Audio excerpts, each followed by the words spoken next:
India Net Zero Alliance and First Few Group. I'm Geeta, and it's my absolute pleasure to welcome you to today's high impact webinar, Connecting the Nation with RE through Interstate Transmission Systems. Now, how India's CNI consumers can access large scale green power. That's presented in association with Sunsure Energy.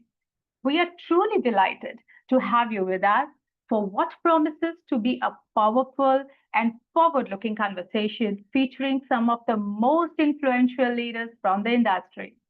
So before we begin, let me give you a quick overview of what to expect from today's session.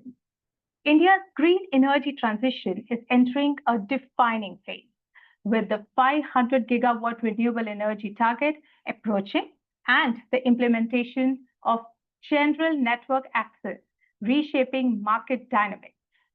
As large commercial and industrial consumers seek reliable access to green power, the interstate transmission system emerges as a critical enabler.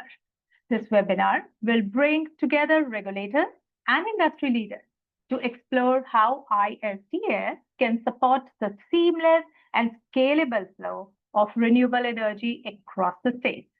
The discussion will delve into evolving policy landscape, infrastructure readiness, cost structures, and the role of technologies like energy storage and digital platforms in making large-scale green power procurement both feasible and future-ready. So before we dive in, would like to express our sincere gratitude to Sunsure Energy, our exclusive partner for today's session. Sunsure has been instrumental in accelerating India's clean energy transition and supporting CNI consumers in accessing green power at scale. So let's begin the proceedings with our keynote address. It is our honor to welcome Shri Manish Chaudhary, Joint Chief of Central Electricity Regulatory Commission, a true visionary driving transformation in India's power sector. Mr. Chaudhary brings over 25 years of cross-functional experience in project execution, regulation, and finance. With degrees in engineering law and finance, he has contributed immensely to both technical and regulatory reforms. He has also served at the Insolvency and Bankruptcy Board of India, further enriching his macroeconomics and policy perspective. So today, he will be sharing his keynote on growth of CNI market in India, opportunities and the challenges involved. So I welcome Mr. Chaudhary. Sir, the screen is all yours.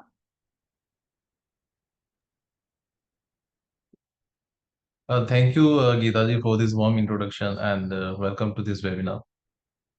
Panelists, colleagues, and my friend, Mr. PC Garg, ladies and gentlemen. At the outset, let me thank Sunsure Energy Private Limited and First View Media Group for inviting me on this webinar and to share my thoughts and views on the topic connecting the nations with RE through ISTS. Well, regarding the connectivity, this RE through ISTS, let me start with something specific things. 20 years before, we have not thought of that there could be we can becoming a power producers by the MSMEs or the small C&I customers. But now with the transitions which have been taken place with the renewable energy generations and conducive policy and regulatory framework, the power sector is now changing immensely. Today, if you can see the not only small MSME, but even the farmer can become the energy producers and they can play an active participant in the India's new energy industry. In India, total sale of commercial C&I consumers comprises of almost 41.8% of the electricity consumptions. And whereas the 13.1% is energy requirement from the captive consumers. It itself indicates that there is a significant opportunity for the generating companies to tap the demand of C&I market. We have noticed the many large generating companies have changed their focus on C&I market. If you can see the last 4-5 years, and the many generating companies have now focusing on the C&I market in their portfolio. departing from their conventional approach of securing the PPA from the discoms. Policy and regulatory initiative in this area has spurred a rapid growth in the C&I open access. As per the estimate of Institute of Energy Economics and Financial Analysis, cumulative capacity reached to approximately 18.7 gigawatt by end of 2024 and 21.5 gigawatt by end of 2025, which indicates there is an annual growth rate of over 40% from 2022 to 2025.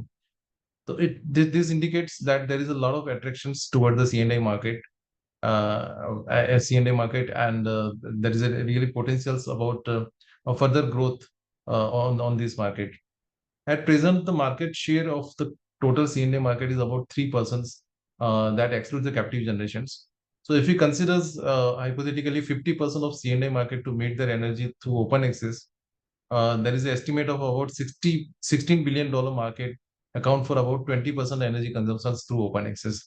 That this figure itself indicates that there is a huge potential for the C&I market in the energy economy.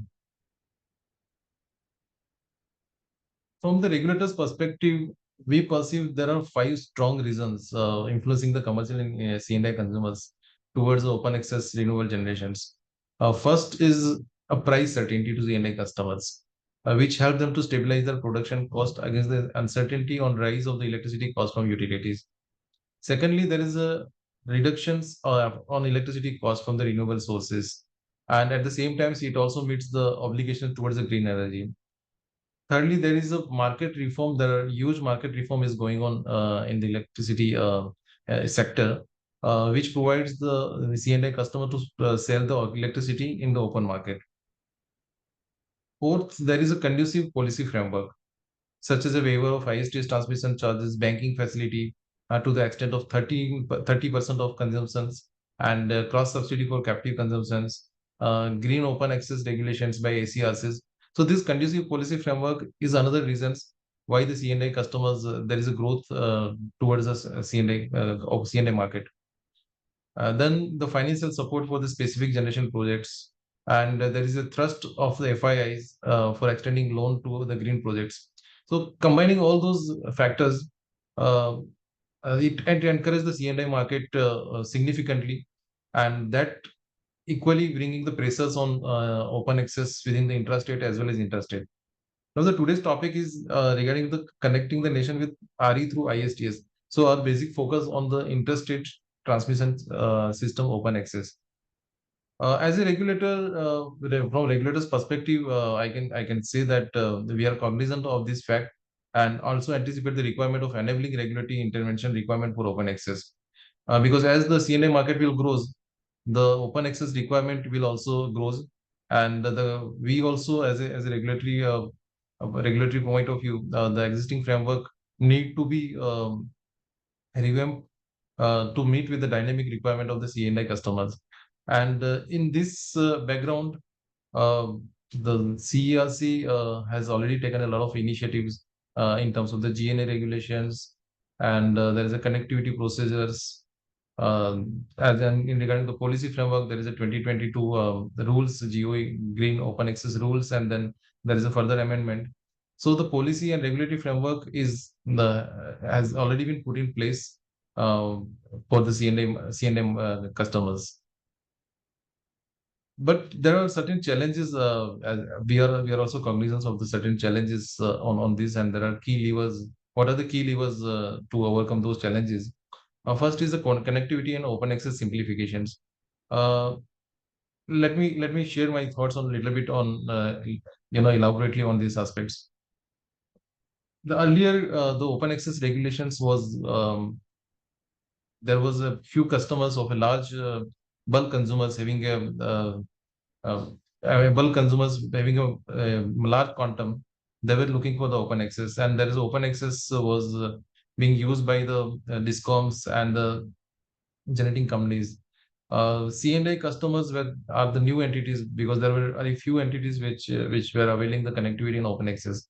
But with this, when the C&I market is growing, the connectivity and open access simplifications is also another area, because this new set of regulated entities required, the requirement is separate, is different from the what was the conventional regulated entities, and that's why the open access and the connectivity regulations is required to be aligned with that. So in these connections, the CRC has already put in place the general network access, which enable the point-to-point open access to point-to-many with a single network access. That is adding the flexibility, reducing cost, and improving the transfer capabilities of the ISTS. This regulation has addressed the requirement of different type of open access consumers. The requirement of conventional consumers like discoms have been captured adequately. However, a new set of consumers such as bulk consumers under CNA customer categories, there is a certain frictions still persist in the GNA regulations. There is the involvement of STU nodal agencies, and the several agencies have been role of the several agencies have been specified. So that makes this process very complex. CNA open access users has to provide the NOC from the state agencies. So that is also a little bit cumbersome.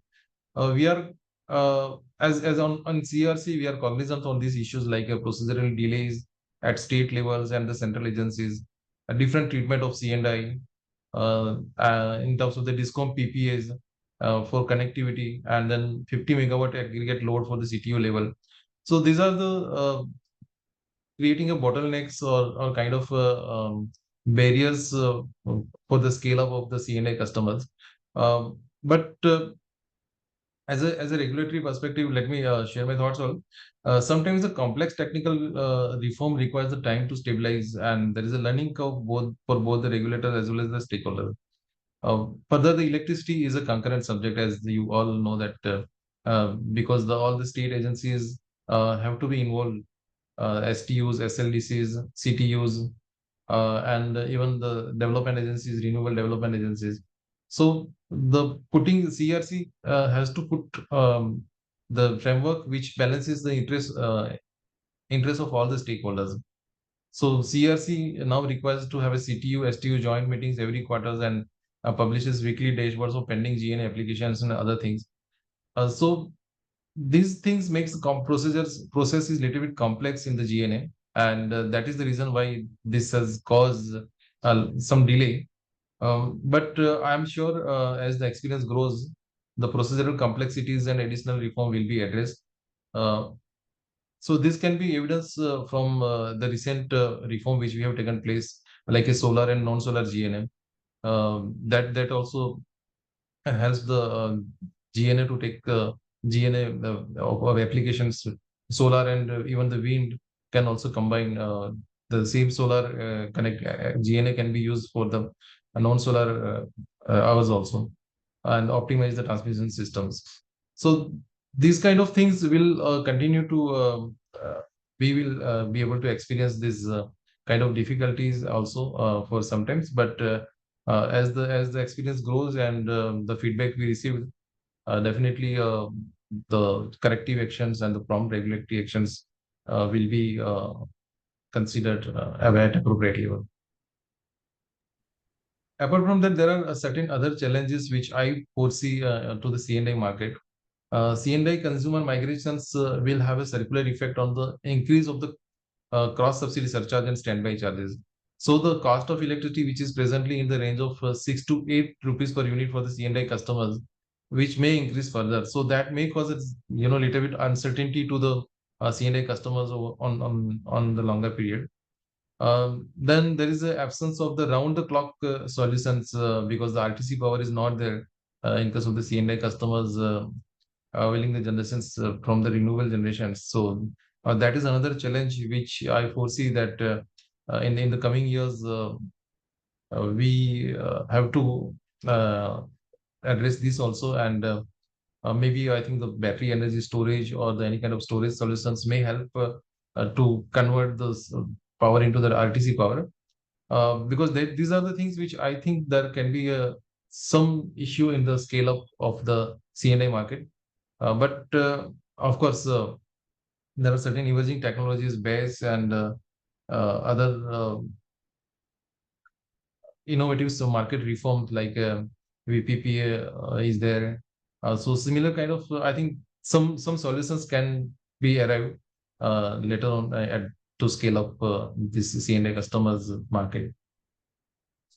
There are emerging opportunities also. There is a cost reductions of food base can fetch the higher CUF.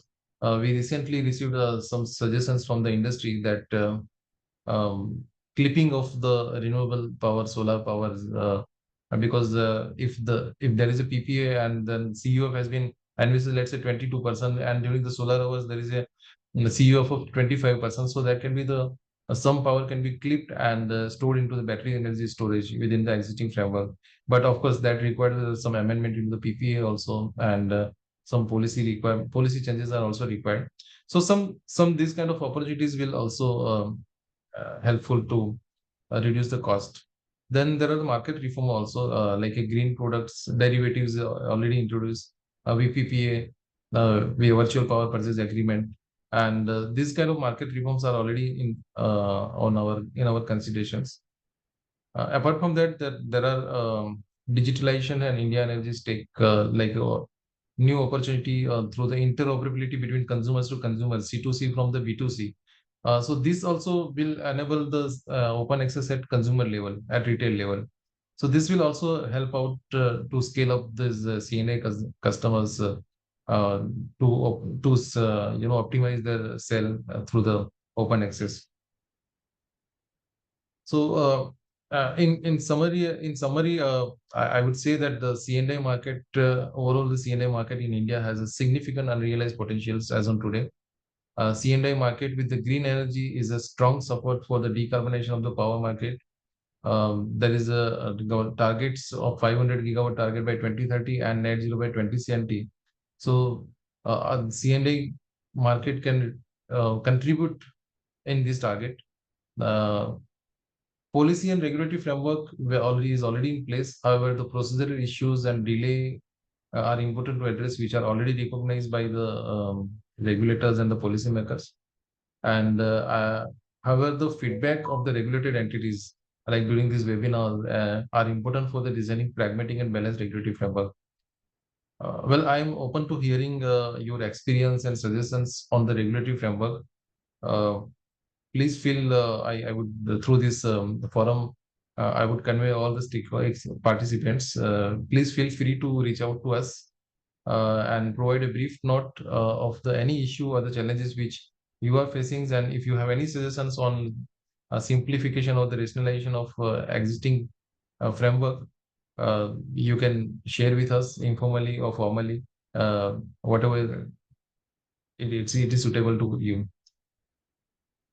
Well, I once again thank organizer First View Media Group and Sunsure Energy Private Limited for inviting me to share my thoughts. I wish all the best during the course of this discussion, and look forward for any suggestions on the regulatory framework. Thank you so much. Thank you so much, sir, for setting the tone for such a compelling insights on this subject. I'm sure there's a lot of takeaway for our audiences today. Thank you so much, sir. So before we move to the industry presentation, let's take a quick moment to launch our first poll.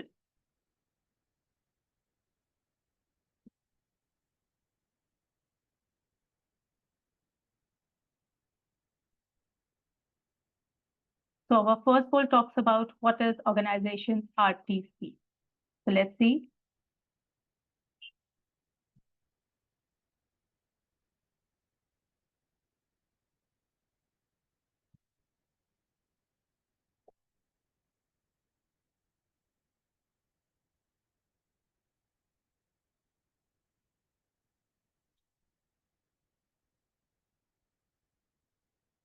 Thank you, audience.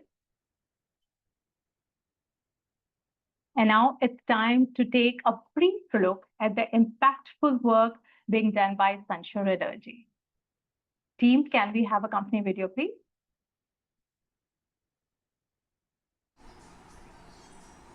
Power drives the Indian industry.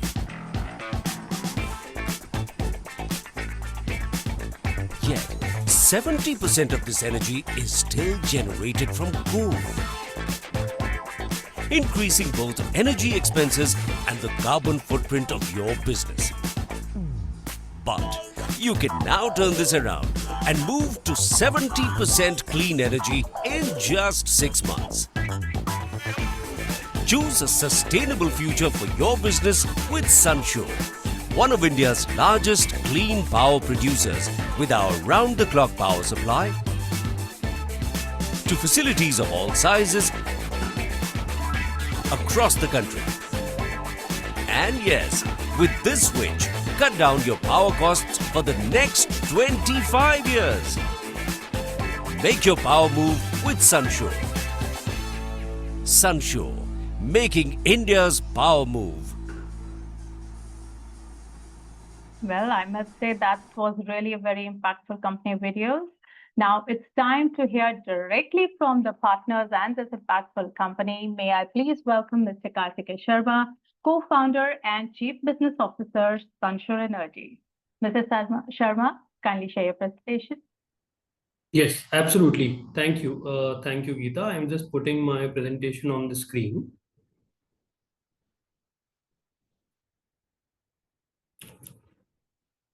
I hope my presentation is visible.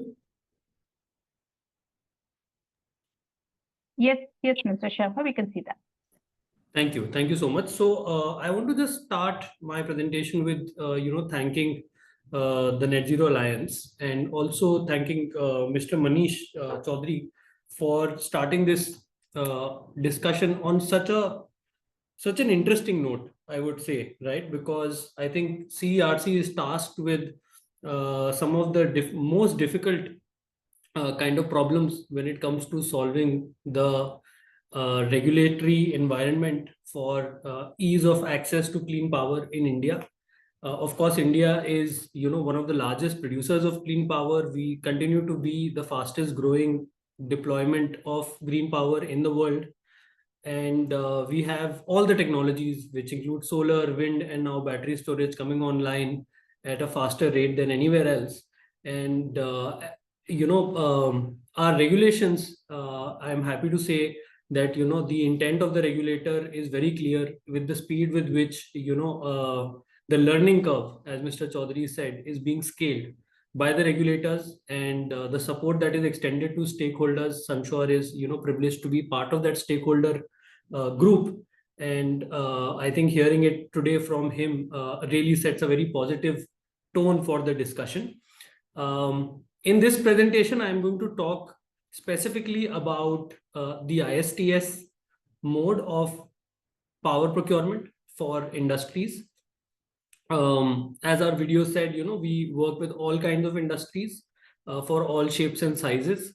We have about 500 megawatts of operational capacity across India today and serve over 70 plus corporations. We have about 7.5 gigawatts of projects, which includes all kinds, right? Solar, wind, and battery storage.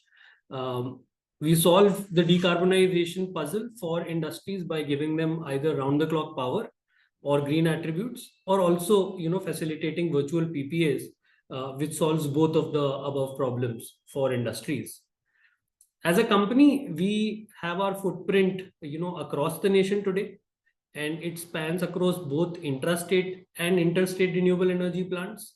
So this 7.5 gigawatt portfolio that I talk about is about 50-50 distributed in intrastate and interstate projects.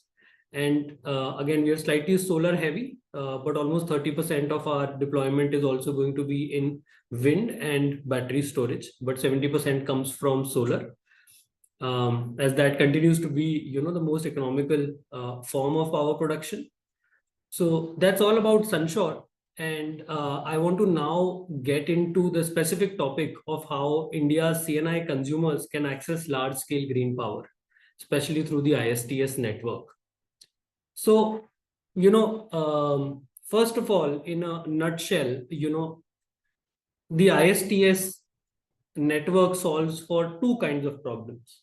The first kind of problem that you see on the left is there are a lot of industries in regions in India where setting up large intrastate capacity is not possible. And there are also industries which might not be in such remote regions, but even then, within states, for example, take Uttar Pradesh, which is a highly populous area, while there might be very large industries operating maybe 300 or 400 megawatts of round the clock load, it's almost impossible to meet that demand in any sizable manner from an intra-state project, because acquiring that kind of land in the state of UP might be very difficult. Of course, UP is not also very fortunate to have wind power, which other states like maybe Karnataka or Maharashtra allow. So that's one constraint. The other constraint also sometimes comes from state transmission utility networks. For example, take the state of Odisha, where the power demand of individual industries might be very large. There is both solar and wind available, but the STU network does not necessarily have the kind of infrastructure to support solar plants which are 300 or 500 megawatts in size. So that is where the ISTS network comes in. And to take an example, right, there might be a heavy industry in somewhere in Himachal Pradesh running a 50 megawatt running load round the clock all the time. Now, Himachal, of course, does not have that kind of land area available to set up very large solar, does not have wind power. But this particular factory under the ISTS, using the ISTS connectivity under the GNA regulations, can draw maybe 50 megawatts of solar from a 300 megawatt plant installed somewhere in Rajasthan, where the solar resource is one of the best in the country, and may also take about 70 megawatt of wind from the wind-rich state of Karnataka. This might also come from a very large plant. So it's important to note that the ISTS network allows for setting up your procuring renewable energy from resource-rich states, which helps in driving down the cost of power. Might help you also in taking power from a very large scale plant. Of course, with economies of scale, power also gets cheaper. And thirdly, you can draw power from multiple states for the same load. And as you can see in my example, you can also at times overload the kind of capacity that you're drawing. And I will get into more detail of how this actually happens. But this is a great example of a problem that the ISTS network is solving for industrial customers in India. The other kind of problem is actually a scale aggregation problem, wherein a business might have 100 megawatt of load, but distributed across 10 different states in chunks of 10 megawatt each. For example, take for example the air business, right, or the medical oxygen business. Where it's an essential commodity and is important for all states to have it. But not all states will have the right kind of intrastate possibility of drawing power. So hence, ISTS network can help such companies, aggregate demand across the country and then maybe supply power from a single plant. Now, this could be a solar plant in Rajasthan, or it could be a solar and wind hybrid project located in somewhere in Karnataka or Andhra Pradesh. So in this way, under a single PPA, these distributed, power hungry businesses can actually draw power. There is also a lot of flexibility that the ISTS network offers, and we'll get more into that. But in a nutshell, all kinds of businesses can benefit from ISTS power as long as they can aggregate capacity of 50 megawatt and above, and can displace up to 60% or more of their overall power demand with renewable energy. Now, another key difference that Mr. Chaudhary also touched upon was when you are thinking intrastate open access is very common, is much older. The regulations have been in place from much before as compared to the new general network access, which is also called the GNA regulation, which governs the power procurement on the ISTS network. Now, it's important to understand the difference here. Open access intrastate typically is tied to a specific generator or a specific generation point and gives you a corridor to take power to a specific consumption point. Whereas the general network access allows the industry to take a single kind of bandwidth. So an industry in Himachal Pradesh, from my previous example, can take a 50 megawatt GNA, and then in that 50 megawatt GNA draw power from anywhere in the country. It could be a Rajasthan-based solar plant or a Karnataka or a Maharashtra-based wind plant. So this gives a lot of flexibility to this industry in Himachal Pradesh, which we have given the example of. But in order to take the right decisions, a very deep understanding of the state regulations, or in the case of ISTS, the CERC regulations such as GNA, connectivity are very, very important. The other thing to understand is under state open access, sometimes there are a lot of different kind of waivers or facilities such as banking, which are different from what you get under ISTS. Banking being one which is very pertinent to understand, wherein open access in states typically has a facility of banking. You can generate power in the day and then use in the night, whereas ISTS does not offer banking. So you have to consume power real time. That's a big difference. Then also there are certain state level waivers such as electricity duty or a waiver on transmission and wheeling charges of the state, which are typically not applicable to ISTS connectivity plants. But on the other hand, there are also waivers of GNA expenses for the ISTS project. So it's very important to understand what are the kind of waivers or what is the kind of policy support that you are leaning on when as a consumer you choose a certain kind of power delivery. Now, I want to talk about the different kind of solutions that the ISTS procurement can offer. So ISTS projects can help you offer anywhere from 50% to all the way to 90% of power displacement. Of course, as you will see, for a 50% displacement against a 100 megawatt PPA, you're only putting up 100 megawatt of solar and 100 megawatt of wind. As you increase the displacement, the amount of wind power increases. And once you go beyond 70%, you might also have to put up battery storage.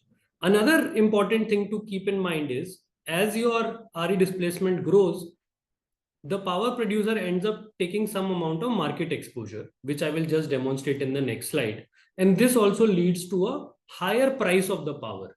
So you can rest assured that the per unit price of power when you're displacing 90% of your power would be significantly higher than the cost of power for a 50% displacement solution. So when you're taking ISTS, you really have to keep in your mind how much you want to offset and what kind of solar and wind capacities would come into play and what kind of delivery timelines they would imply. Now, this is an example how this actually works. So if you look at on the top, on the left, you have a 100 megawatt solar plant with about 30% CUF. And on the right, you have a 150 megawatt wind plant, which has about 35% CUF. When these combine, they are able to offset about 70% of annual requirement. You will see this over here in the bottom graph. But some amount of power actually breaches the 100 megawatt limit. And this power, as also Mr. Chaudhary was saying, the power producer has the flexibility to sell on the open market.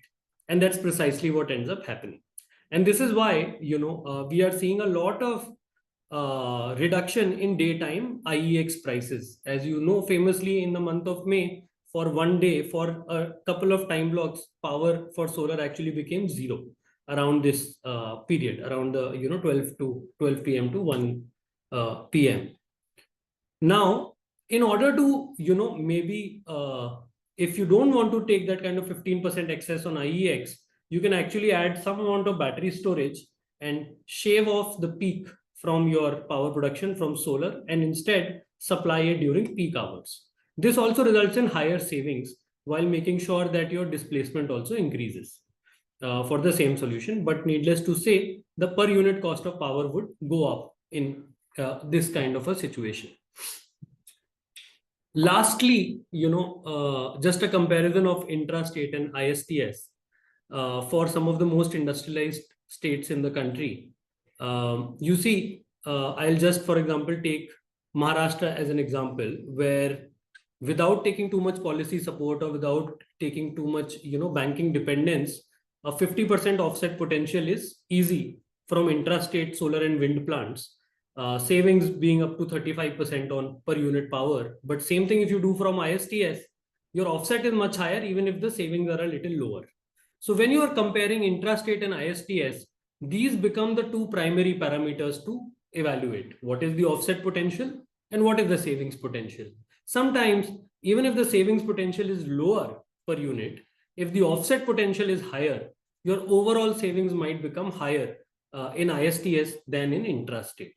Of course, there are certain states such as Andhra, Telangana, Himachal or Odisha, where they have different kind of challenges in procuring intrastate RE, but that is where interstate RE becomes a great solution to go for industries which must transition to renewable energy.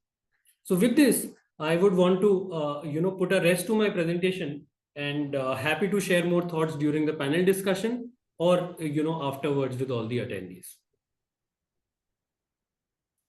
Thank you so much, Mr. Sharma. That was a very highly informative and thought-provoking presentation. Thank you so much for your presentation. And now, ladies and gentlemen, let me launch a second poll.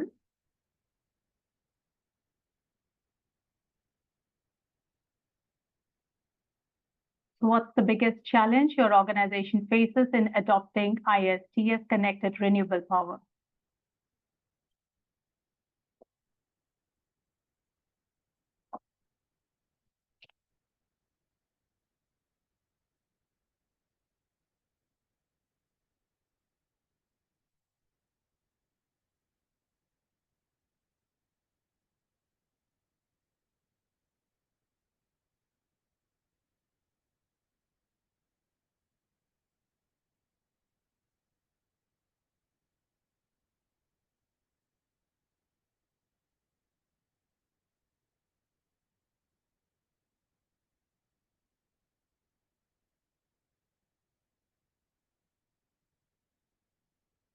Thank you for your polling. Thank you for taking out time to poll that.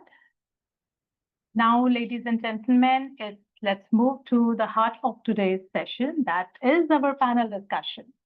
So just a quick reminder to everybody, we do have a live Q&A session at the end.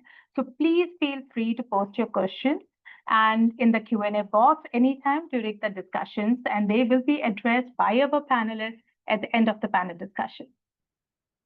So our session today is titled as Connecting the Nation with RE through ISTS and How India's GNA consumers can access large-scale green power. Our panelists will explore in the session about GNA and interstate access, financial implications of ISTS, policy evolution and implementation challenges, pre-procurement strategies, and digital hybrid and BESS-led innovation. So we are so privileged to be joined by exceptional lineup of these esteemed speakers. I have the privilege of introducing our panelists. Let me introduce our panelists first panelist, and that's Mr. Prakash Chand Garg. He is Honorary Principal Advisor, National Solar Energy Federation of India, and former COO and Director, CTUIL. Mr. Garg brings decades of policy expertise and leadership in advancing India's solar and renewable energy landscape. Second panelist is Mr. Kalyan Bhattacharjee. He is Chief Sustainable Officer and VP Energy of Jindal Stainless Limited. Mr. Bhattacharjee leads the enterprise sustainability and energy transition strategies across the group. Our third panelist is Mr. Karthikeya Sharma. He is co-founder and CEO of Sunsure Energy. Mr. Sharma is driving the company's rapid growth as a leading IPP, enabling industrial decarbonization through strategic energy solutions. Our next panelist is to Mr. Suvendra Kumar Jaina, who is Head Operations, Large ASU, and On-Site Plans of INOX Air Products. Mr. Jaina oversees energy-intensive operations with focus on optimizing performance and sustainability. Our next esteemed panelist is Mr. Mahesh Manvaria. He is Senior Director, Engineering and Utility, Jubilant Infrastructure Limited. Mr. Mahesh drives innovation and energy efficiency across industrial utilities and infrastructure. Our next panelist is Mr. Sindhu Sharma. He is Head of ESG Nextra by Airtel. Mr. Sharma is shaping the ESG and clean energy roadmap for one of India's finest and largest digital infrastructure companies.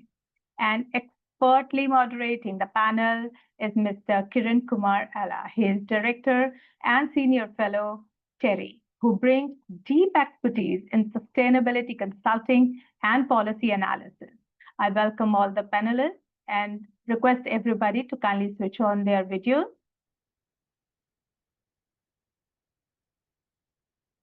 Thank you, panelists. And now I would like to hand over the session to Mr. Kiran. Hello, everyone. Hope you're all doing well, and I hope you got some good information in the first session. Now, we want to use the panel to go deeper into the topics that Karthikeya Sharma has presented earlier. Throughout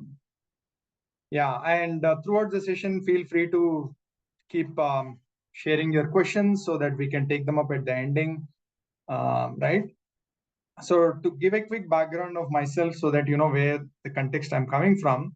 After my MBA, initially I was in the power transmission sector when the build, own, operate, build, own, maintain scheme was introduced for private players.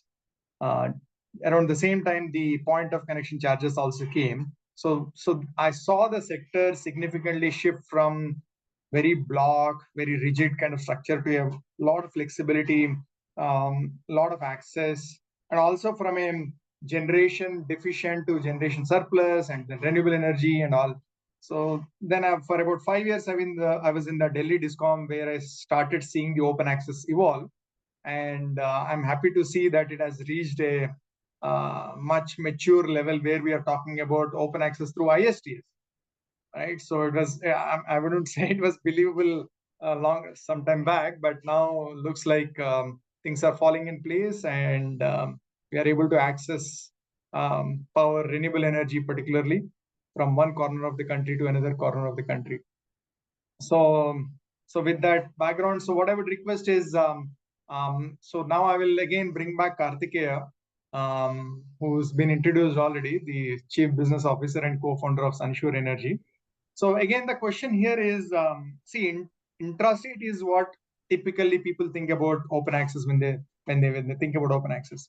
But now we are also talking about ISTS, right? So which is not very common, right? So can you help us understand a little bit more about where is infrastructure and what are the key regulations governing ISTS? Can you start with that? Yeah. Yes, absolutely, Kiran sir. Thank you so much. Thank you so much, first of all, for being part of this and moderating this so expertly. And I'll just try to keep my answer very short. I think I've covered a lot of it in the presentation early on. So, see, between intrastate and interstate, I think from a consumer perspective, it has to be a 3-tiered approach, right? So the first tier of consideration is your scale of requirement, right? Are you looking for 5 megawatts of power or 20 or 50, right? So the larger your power quantum, the less likely it becomes that you will get a great intrastate solution, right? So, and the reason for that is, naturally 2 things. I took the example of Uttar Pradesh earlier, where, acquisition of land for a very large project is not very easy, right? Typical project sizes are anywhere from, 10 megawatt to maybe, 70 megawatt AC. Any plant bigger than that on the state transmission utility network is not very feasible to build, right? You end up breaking it into smaller parcels, it becomes more expensive and takes a lot more time.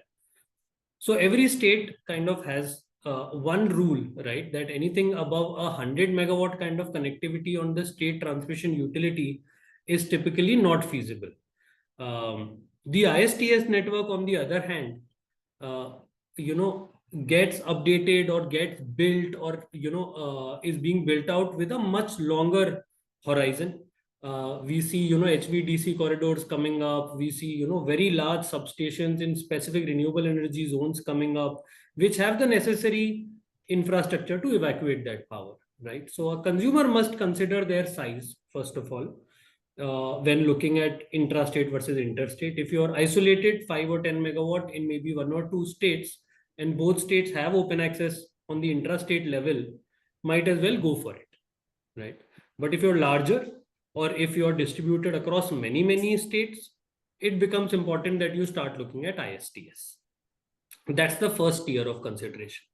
The second tier of consideration is, what is your priority? Is your priority to get, the power landing to you at the cheapest per unit cost, or that you are looking for a higher renewable energy displacement?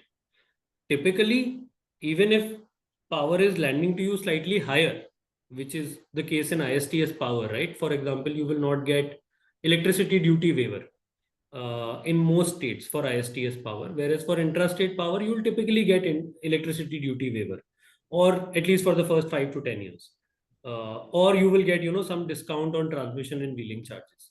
Those things you will not get on the ISTS network. So even if the base tariff for ISTS power is cheaper, the landed power is higher. But because ISTS power will typically be able to offset a bigger quantum of your demand, you're able to save a lot more, right? But what we have seen is a lot of industries who are more considerate about the RE displacement, they will look for ISTS power. Now, naturally, there are some exceptions. For example, in the state of Tamil Nadu, which is both solar and wind rich, right? People are able to get higher offset also and are able to get it at a lower cost also. Similarly, now Maharashtra also is, allowing hybrid power, a mix of solar and wind. So there also certain people will get that benefit. But the challenge of STU transmission infrastructure remains, right? It's not easy to get wind connectivity. If you get wind connectivity, you are very likely to face curtailment on the intrastate network as opposed to the ISTS network. So that is the second tier of consideration, right? RE displacement and saving. And then the last one is time sensitivity. See, intrastate solutions will typically come up in 6 to 9 months. Any solar plant on the intrastate network, the day you sign the PPA and the day you get power, typically it's a 6 to maybe 9 month kind of period. Whereas on the interstate network, what happens is, you're typically waiting for a substation to come up. And substations on the interstate network have been in the recent past been quite delayed. And that seems like, it is having a bullwhip effect. And a lot of that infrastructure is kind of moving forward. So if you're very time sensitive as a business in receiving power, placing your bet on the intrastate network wherever you can is a better choice, right? So I would say those are the primary considerations when, for a customer looking at, making a decision between intrastate and interstate. I have seen same businesses in certain states doing intrastate, but in certain other states, scaling them, aggregating them and doing ISTS. So a hybrid approach also makes sense. Okay, one small follow-up question. What voltage level are the connections at intra and interstate? So that's actually a great question. See, interstate network connection will always be 220 kV and above, right? Or typically be a 220 kV only. Whereas intrastate, right, if you're, let's say, a 5 megawatt customer who's connected at 33 kV, you can actually take power from an intrastate plant, which is also at 33 kV, right? Or it could be at a higher voltage also within intrastate. And you will find intrastate plants also which are at 220 kV in certain states, but that's very rare. Because that kind of plant would mean a 200 megawatt scale, which would then mean that kind of, network, land, etc., being available, which not all states will have. And what is the typical contract period? Is it like 25 years lock-in or is it shorter period? What's happening there? See, typical contract periods are 25 years because that helps in driving down the cost of power because, renewable energy as an industry runs on capital. If you get debt for a longer tenor, which is directly linked to your PPA tenor, you're able to drive down the price. But there is flexibility in lock-in periods. So customers will typically lock in for a 15-year period, but in some cases, it could also be 10 years. Then lastly, I would also say that now as the deployment of interstate and intrastate systems are growing, even short-term power selling is becoming very prevalent. So for example, even for us as a business, while 85 to 90% of our contracts are long-term, we are consciously keeping about 10 to 15% of our power for short-term for various reasons, right? So you can also find shorter-term contracts, but I think the beauty of renewable energy or transition to renewable energy is, like Mr. Chaudhary also said, a long-term certainty in power prices, right? Okay. Which is not something which conventional power sources can offer. Yeah. True. So longer PPAs are always better. Yeah. So last small question before I shift to the next panelist is, when someone connects to the ISTS open access, he might be connected at a lower voltage level. So that means the intra-state is also gets involved, right? Automatically. Yes. So on one side is direct, the generation is connected to the ISTS, but the customer will still take both interstate and intrastate. So, in fact, most commonly, Kiran sir, ISTS consumers will be connected to the intrastate network. Correct. Right? Correct. Because all the way till 110 or 132 kV, you are still looking at the state network. So Yeah, that's, I think, a majority of the cases. I would say 95% consumers are connected to the state network. Correct. And that also is something that Mr. Chaudhary had highlighted, right? That leads to some cumbersome effort because then you need an NOC from the state network. Exactly. And their different states have different practices, power being a concurrent subject. Yep. No two states, actually, I have not been able to find any two states with the same procedure to solve the same problem. So it's always a different procedure at least, right? And they will have different constraints as well. For example, in the state of Maharashtra, right? Procuring interstate power for a STU connected customer is very difficult because the state network there is technically jammed. Right? They have no bandwidth apparently available to give, let consumers procure or even sell power. Whereas the state of Uttar Pradesh, if you see, you can set up a generating plant also on the STU network, but sell power anywhere in the country. Okay. So I guess different management styles and different procedures kind of lead to some amount of complexity. Understood. Understood. Great. Yeah. Okay. Wonderful. Thanks for the answers. I think now I'll shift to Mr. PC Garg from NCEFI Honorary Principal Advisor.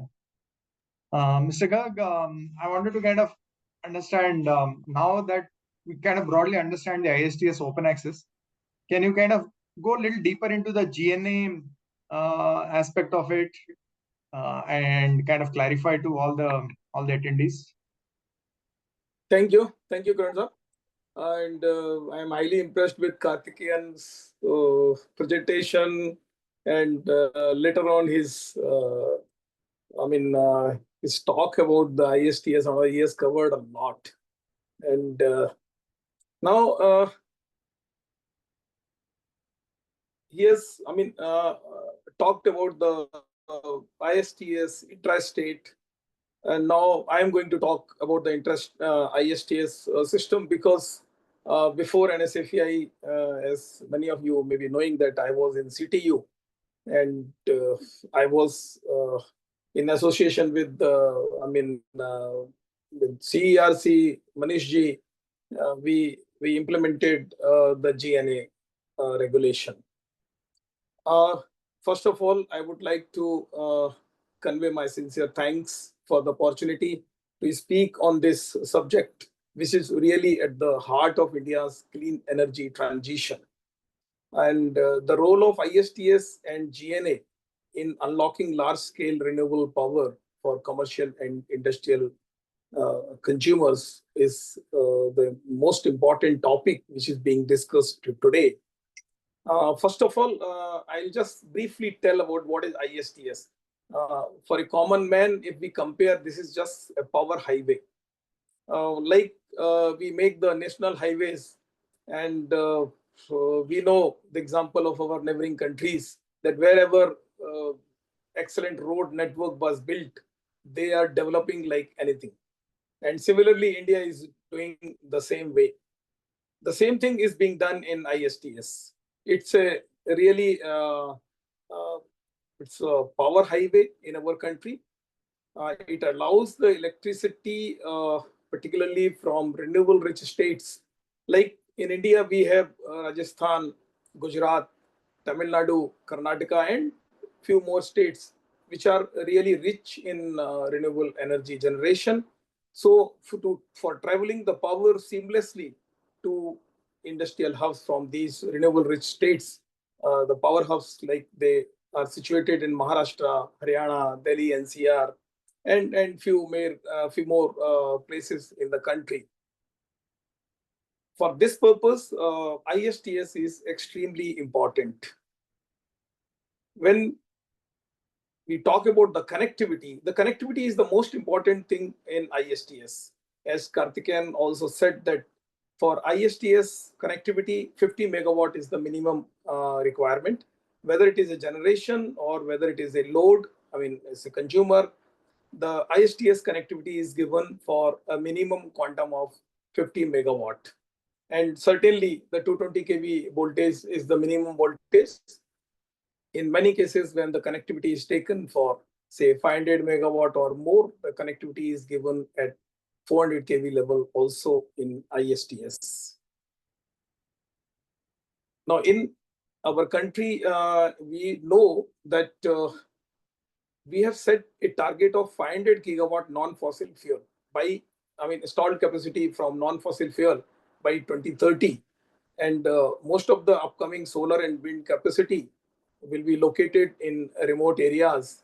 And particularly, I'll give two examples that huge quantum of solar is located in Rajasthan and similarly in Khavda area of Gujarat. So, but we all know that the load is not there in this area, whether even if it is Rajasthan. I'll briefly tell a little background also. When we started the renewable journey, say in 2015 or 20, something like that, that time also the generation was mainly coming up in Rajasthan, Tamil Nadu, the solar in Tamil Nadu, wind in Tamil Nadu and solar in Rajasthan. That time load centers were available very near to these states. Like Rajasthan power was consumed by Punjab, Delhi, UP, and a part in Madhya Pradesh also. Similarly, the Gujarat power was consumed in Gujarat itself. Tamil Nadu power, of course, all the southern states are highly industrialized places. So that power was consumed there. But later on, when we grew, the generation quantum became more. And that time it became, I mean, very difficult for consuming the generation in these areas by the nearby load centers. So if the power is consumed by the nearby load centers, definitely it can be connected in the intrastate also. There's no problem. But when the quantum becomes more and it has to travel to the nearby states, then definitely the ISTS network is needed.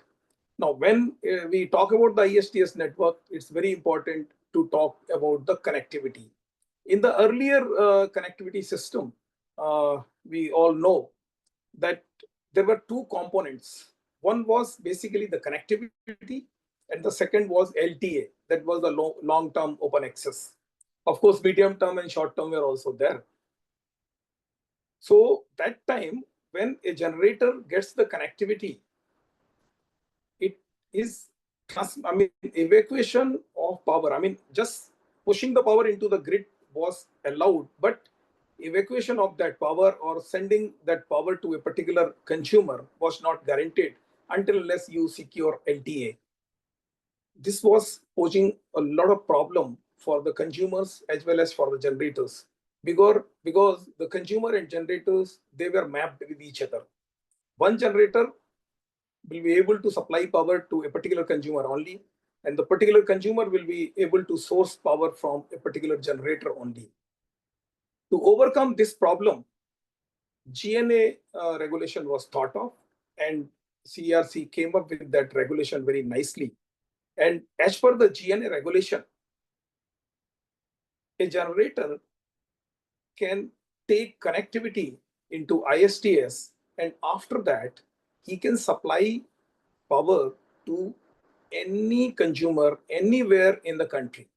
Similarly, when a consumer takes GNA, then he can source power from any of the generators situated in the country.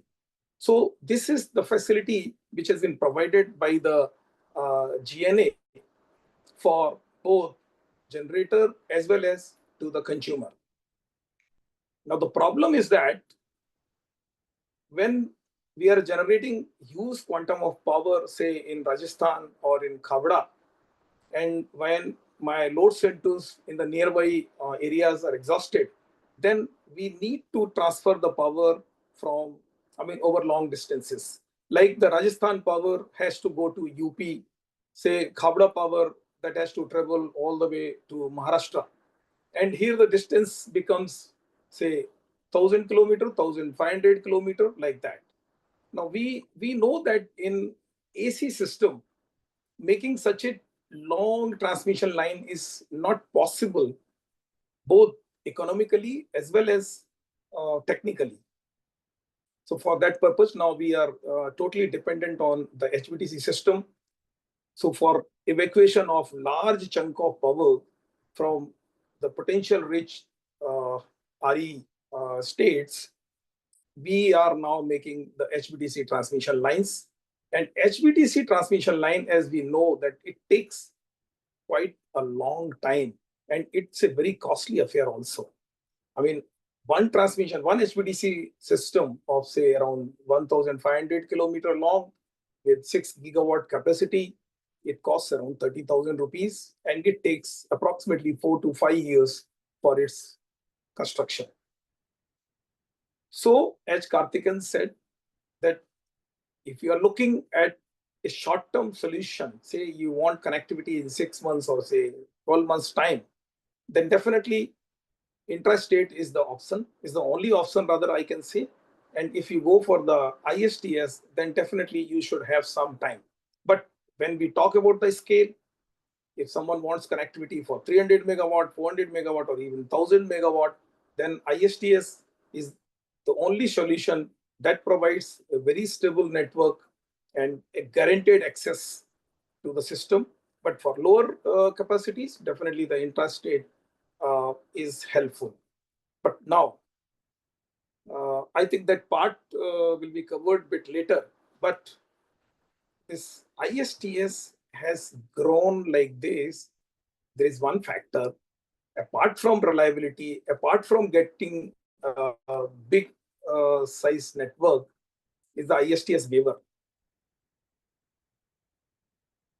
Initially, when the cost of renewable energy was very high, that time there was no buyer of RE.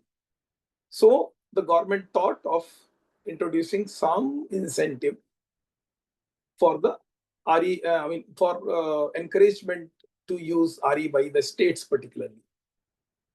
So ISTS waiver was introduced. It was introduced, and then the dates were extended, and finally now we are ending up with June 25, that whatever projects have been commissioned by June 2025, they'll get full waiver. There will not be any transmission charge on those projects, but anyone who is commissioning by, say, June 25, they have to pay 25% of the charges. Then progressively it is reduced, and say in June 28, it will be 75% payment, and from June 29 onwards, there won't be any waiver. So with time, now ISTS connected system is becoming a little bit costlier, because we know, as a rough estimate, I can tell that the cost of transmission for renewables from the far off places like Rajasthan, Khavda, varies from 80 paisa to 1 rupee 50 paisa per unit. So certainly in times to come, this cost will be added in the renewable energy. And once this cost is added, it may become little costlier, particularly for the C&I customers. Because here I will tell that for states, there is not going to be any difference, because the states, they indirectly pay the ISTS charges. Whatever transmission system is being developed for renewable evacuation, that is added, that is loaded in the pool, and in the pool it is basically paid in the form of non-fossil, fossil form of energy. But for C&I consumers, definitely it's going to give a little hit. But still, over long term, when we talk about 10 years, 15 years, 25 years, this renewable energy is going to be cheaper always. even if ISTS charges are loaded. And we know that government has put RPO obligations also for states and even for the C&I consumers who are consuming more than 1 megawatt of power. RPO obligation is there, and we have, I mean, our country has already committed a net zero target of 2070. So certainly there's no way out. We have to switch on to renewable energy, and ISTS and intrastate, though the subject is ISTS, but I'll tell that ISTS and intrastate both together are going to solve our problem. And this target, the initial target of 500 gigawatt non-fossil by 2030 and ultimate target of 2070 can be met only if ISTS and intrastate, they could go together. Because with waiver phasing out, certainly consumers will be inclined to go towards the intrastate system, and it is now the responsibility of states to provide better infrastructure, better connectivity to these C&I consumers, because you know the energy is generated, I mean, wherever it is generated within the state only. The payment, the ISTS charges and everything is paid by the states only. So why to create this mess of ISTS and intrastate together? Because ultimately it's going to create problem only. So intrastate has to develop, and I can tell you that there are few states which are coming up. Like I'll give an example of Gujarat. When I initially I was talking to MD Jetco, and he said that initially whenever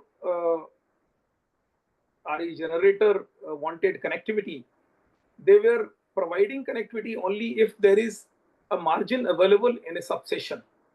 But later on, after taking clue from this cue from CTU, he said that now we have started granting connectivity without seeing whether there is a margin or no.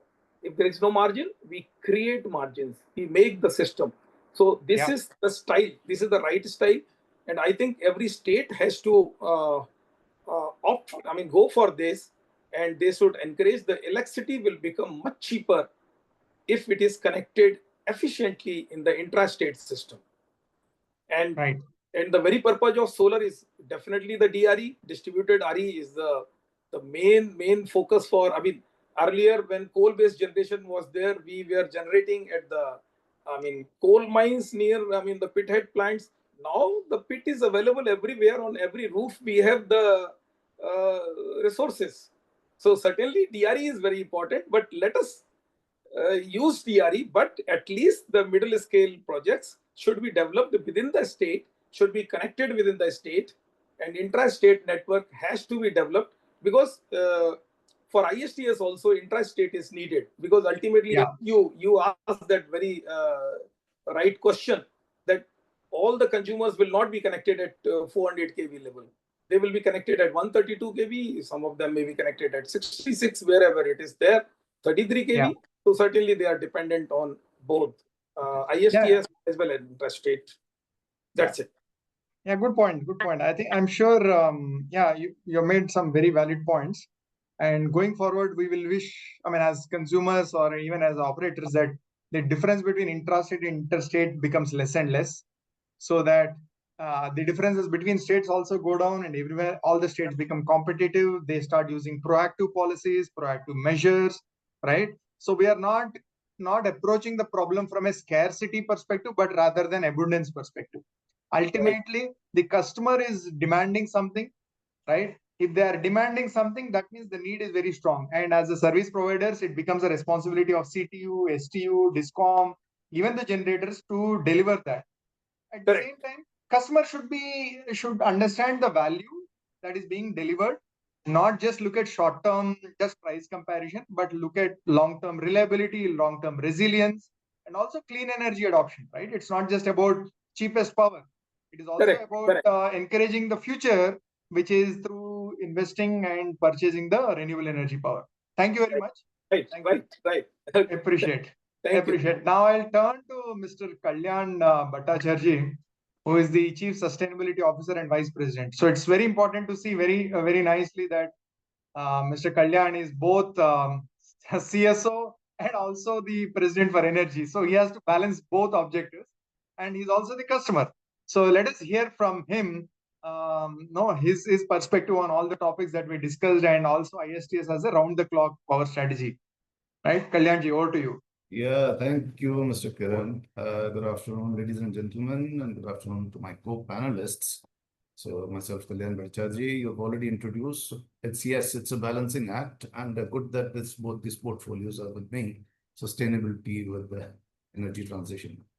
So you see, the good to hear. I think we all must have seen the government announcement that India touched 50% of RE addition in installed capacity. Although it has not made the mark of 500 gigawatt, but certainly at 242 gigawatts. It's quite an achievement that 50% is already the mix in installed capacity. And I believe this was also, the ISTS played a large role in this. Talking about the industry perspective, at Jindal Stainless, we had begun our renewable journey long back, even when this ISTS things were not there, and we had to contract bilateral agreements through taking corridors, and that was a really tough time getting the corridors from the generator, like in Tamil Nadu, to deliver to Odisha. So we used to import renewable power, like wind power, from as far as Tamil Nadu to Odisha. We had been using this corridor, and it was a tough task getting the corridors sanctioned. With this ISTS coming in, and when we were moving towards our energy transition to attain our corporate sustainability goals, and also the RPO and RCO obligation, we had initially we had been contracting the bilateral contracts for RE. Thereafter, we had gone to we tapped the IX market for GDAM. So we had been one of the first few players who had tapped the GDAM when it was introduced, Green Day-Ahead Market in IX. And thereafter, when this, we wanted a long-term strategy for our upcoming expansions. We wanted to add 100 megawatt to our RE portfolio to power our upcoming expansions. And in the year 2021-22, we had our first contract of 100 megawatt. And using the ISTS network, our first project is in Maharashtra, state of Maharashtra, from where we'll be wheeling it to Odisha, or the integrated steel plant in Odisha, stainless steel plant. So the ISTS, this came as a strategy, and this gives us the RTC. ISTS provides the opportunity to have the right RTC strategy around the clock, and this is attained through having a proper mix of wind and solar. We had our 100 megawatt solar and 180 megawatt wind installation in the state of Maharashtra to guarantee about 100 megawatt contract with your CUF guaranteed about 80%, and then falling to about 70% as a guaranteed CUFs.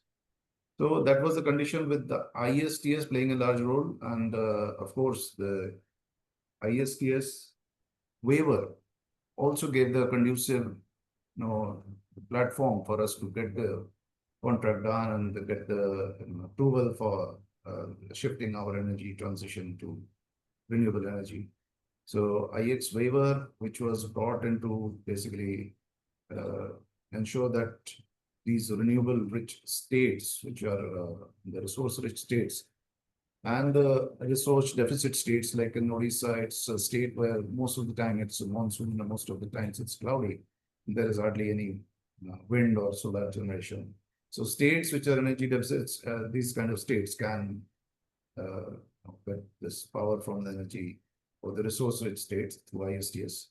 So this was a very useful thing for all the customers in CNI segment who could locate their RE projects in different states and wheel the power to their facilities. And you see, the ISTS waiver that played a major role in penetration, whereby this we didn't have to worry about the transmission cost to bring out from interstate projects, because the intrastate, there were hardly any provision or hardly any kind of opportunity to generate ample power in megawatts, like in 100 megawatts. That was really difficult. So we had to get it through ISTS. And this ISTS charges, as Mr. Garg has already discussed, that was waiver was granted till for the project commission till June 2025. And that is in a slabs of 25, it would be reduced in a slab of 25 to extend up to 2028, whereby after that it will be completely zero. So for C&I customers, again, this is a challenge because after the announcement, there was hardly any time to conceive such projects and getting them and the contracts done. That was a very short time, and I think they should be relooked from the point of view of core sector and core industries, which do have to get in for who have strict targets on carbon market as well as the RCO. They should be reviewed whether this needs to be extended. The whole 100% waiver needs to be extended. So this is the ask from all the major C&I consumers, that this date be extended, although it is date is still 2028, but that is diminishing up to 25 and then zero from next year. And of course, the battery energy storage has the ISTS waiver up to 100% up to 2028. And there are other waivers for other hydro PSP, hydro and wind. All are there, means up to 2030 also. But solar and wind, this has only up to 2028, which must be reviewed, talking from the customer point of view or CNI point of view. However, there are several key issues in ISTS, like uncertainty of ISTS charges, which I just said. Then inadequate STO augmentation, because even though we have the ISTS contract available, but when you go to apply for the GNA, where the state transmission utility comes into picture, the infrastructural challenge comes into play, whereby you may not get the corridor. Like in our case, even with the 100 megawatt contract, means PPA, we are unable to get the full 100 megawatt delivery because the NOC would not be granted because the state doesn't have the infrastructure. This is a major challenge. So we are unsure that if we can double our capacities, then sorry, for the delivery it will be a constraint. So this is a major challenge as far as the CNI consumers are, because the embedded customers in STU network, they will have a problem. But customers who are C2 connected can benefit from the ISTS network. But for them, if I have a C2 customer, for me, the backup power would have been a challenge, because RE power, as you see, that it's intermittent. It's unpredictable and intermittent. It certainly requires a backup power for ensuring a RTC profile. So for us, it is mandatorily to be in a STU network to avail the DISCOM power as a backup and standby. So there are these kind of challenges in RE integration as an RTC strategy. So the other issues, like even the ISTS corridor allocation, the RE-RTC project, the prioritization policy needs to be seen, and the scheduling penalties are there because of poor forecasting, that lacking capacity monitoring. These are the few challenges. And then you see the cross subsidy, additional surcharges in several states. In our state of Haryana, we have another plant, our SAR plant, where the cross subsidy surcharge is not being waived, even though it is a captive ISTS project. So the onus of proving the captive, it remains on the CNI customer. Until then, the cross subsidy surcharge is applied. And then NOC delays, and then policy misalignment between the center and the state, even though we know that electricity being a concurrent subject, but these kind of differences in misalignment of the central and state level policies, this add to the business risks and this kind of long-term vision on the PPAs. Because even though waivers may be announced, at sometimes there are chances that these policies may be rolled back or something else. So the lack of policies or long-term vision on the policies, they make these things a bit of challenging or risky. Otherwise, this ISTS is certainly a required lever for RE penetration across industries. So we had a chance to look at the global practices. So in different countries, you can see that European network transmission system, they have a harmonized balancing, forecast and open access structure, and the zonal pricing, capacity trading, congestion revenue, and harmonized access code for transmission. And China, Mexico, they have a central dispatch models, national scheduling, minimizes state level interferences, then ensures priority dispatch, avoids curtailment. Then Germany, they built HVDC corridors from offshore and onshore RE to industrial south. So these are, we have a long way to go, even though we have the very good system we have developed, but we have to look at the possibility of harmonized balancing and forecasting system and integrating the policies of CTU and STU for the benefit of the customers. So we need to have zonal corridors and national RTC pooling centers, and state level incentives are fine, but there has to be some balance between the state and central level incentives and waivers. The state level incentives do not apply to ISTS, and there are several things. There are entry barriers, then single window access platform. Several things are still a challenge. So we believe certainly ISTS plays a large role in RE and RTC, RE adoption for RTC power for all the industries in CNI, industry and heavy industries who are on the pathway to decarbonization or pathway to green transition.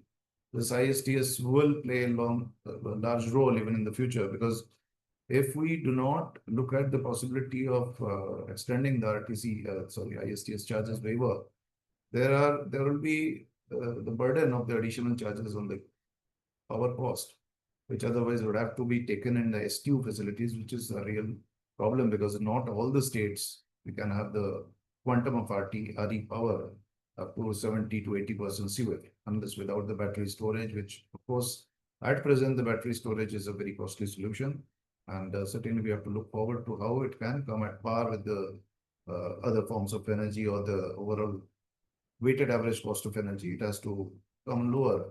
Only then there will be that large scale adoption of battery and the evolution of battery technology. These are the few, our perception from industry point of view. Hope this was useful. Thank you. Yeah, thank you, Kalyanji. I think it was very useful because the real journey is of the customer, right? As regulators, service providers, right, generators, we all do a lot of efforts, but ultimately the final truth is experienced by the customer. So thanks for sharing, and thanks for sharing your thoughts. Really appreciate. And I'm sure going forward, it will become simpler. I think the DISCOMs or the whole electricity sector will start seeing the C&I customer as a customer, not as someone who is giving subsidy or paying more and all that. Obviously, industry is always willing to pay the right price, not more, right? So right price is the optimality, right? So it's not just the kWh, but it's also the KW or MW, and also the time, right? Reliability, also resilience. Going forward, resilience will start becoming important parameter with so much of climate related risks, right? So many storms, so many challenges coming up. I think customers, C&I customers, are the ones who actually value the quality of power compared to any other category of customer. So I'm sure all these things will start coming into the fore, and states will recognize the importance of C&I customers and start facilitating them rather than seeing this as a threat. So generally the perception of open access is seen as a tariff loss or revenue loss. But I think slowly that recognition is coming to serve the C&I customer overall. I'm sure it will translate to policy and rules and regulations. Thank you very much. Absolutely. Very Thank you. Thank you. So I'll now shift my attention quickly to Mr. Suvendu Kumar Jaina, Head of Operations, large ASUs and on-site plants at Inox Air Products, to share his thoughts on how they are considering this ISTS access as a round-the-clock power strategy. All right. So Mr. Jaina, can you focus your thoughts on ISTS as a round-the-clock power strategy? Yeah, thanks, Kiran, and I thank Sunsure and FastView for giving this opportunity to speak on this subject. And I thank Mr. Garg, Mr. Chaudhary, and Mr. Bhattacharya, because they have focused maximum on the areas associated with ISTS challenges and difficulties what the industries are facing. At overall perspective, they have spoken, and Kartikeya has focused on overall area. It's almost everything he has covered in his presentation. So as Inox Air Products, our exposure to this RE power open access is there almost every area. I think I can say 100% captive solar as well as intrastate, interstate. So as an industry, our power consumptions are very steady in nature, which in many ways favors us, sign long-term contract, and our plants are highly reliable. But for any consumer, whenever they are signing a contract for 25 years and for certain quantum of power, and if they want to replace their total power consumption 100%, 70% or more, so in that case, main key issue is that their consumption pattern. So the industry must look at their consumption pattern, how steady it is. That is first thing, and how reliable their plants are. Whenever you are signing a contract for purchasing power from any developer, so they will ensure that the entire power they are generating and setting up the capacity for you, you are consuming. So to ensure the maximum replacement of RE energy, ISTS is one of the best option with renewable solar and wind power. Because of that, whenever there will be right time, there will be no generation in solar, and wind season when there will be maximum wind, less solar. So all such things, it is a proper blending. But issue is that whenever your consumption patterns are not known, or even the renewable generation patterns in wind also, it has been seen in last few years, it is not consistent. So the wind generation also varies a lot, unlike solar. So from that point in industry, for 70% replacement, whatever most of these ISTS generators are offering, so that is having certain percentage of market exposure. So that market exposure also adding some tariff, because that is uncertain. That all developers should focus on that, how to increase that 70% to 80%, 90% without any adding any cost in terms of tariff. Maybe something nominal may be possible. But one thing, the good thing is that VES battery costs are coming down drastically. So that will help to replace that peak hour energy, because peak hour energy charges, almost all states are very high comparatively if you compare off-peak hours. And during that time, solar is not available. So that every state having 4 to 8 hours of peak energy slot, any discom, so there the tariff is very high. So if developers are putting battery storage and catering that peak hour demands of a consumer, so that will ensure good saving, as well as maximum penetration or maximum replacement of RE energy. And that is one thing everybody should, every generator should look into it, because the dependency on banking and waivers, it is some or other way, it will be for limited number of years. It will not be available, because all state discoms are constrained to give this banking, because their logic is that whatever it is practical to some extent, that you are generating in the daytime and banking cheaper energy, and the night time they are purchasing power at a very high cost, and giving your banking withdrawal during those night hours is really challenge for them. So every state started all these regulatory changes, but one biggest problem that Mr. Garg and Mr. Banis also realize, that any changes in regulatory framework within a 2 years of tenure, because whenever any industry or developer is setting up their renewable power plant based on existing policy framework, if there will be changes within 5 years, 4 years, the viability, commercial viability of the project will not be there. So that is a major thing. If some regulatory changes are happening, it should be prospective, not retrospective. So the retrospective changes are impacting the whole industry and making the industry unviable, and the commercial constraints any developer could not able to meet or digest all such things unless there is some sort of consistency in terms of regulation. If some industry, some renewable power plant commissioned in one particular year, so whatever prevailing regulatory things, charges, that should continue from the lifespan of the project instead of changing it in between some or other way. Sometimes they are changing the TOD slots, sometimes they are putting some additional charges, so this is really problematic, because any industry taking a decision at particular time, so they will have certain calculations based on which they are going ahead with some investment decision. So that is something is very bad. All state distribution companies and regulators should think about that and implement or enforce such things on all distribution companies. Another area I will like to focus is that technological advancement in terms of whether it is battery banking or the solar cell efficiency. So that will also add some value in coming years. Wind turbine, PLF, or even larger size wind turbines, offshore wind, these things also will help to grow growth of this particular renewable energy sector, as well as the maximum replacement of fossil fuel based energy with renewable energy. The other area we are also focusing on and we are looking into is the green hydrogen and green ammonia.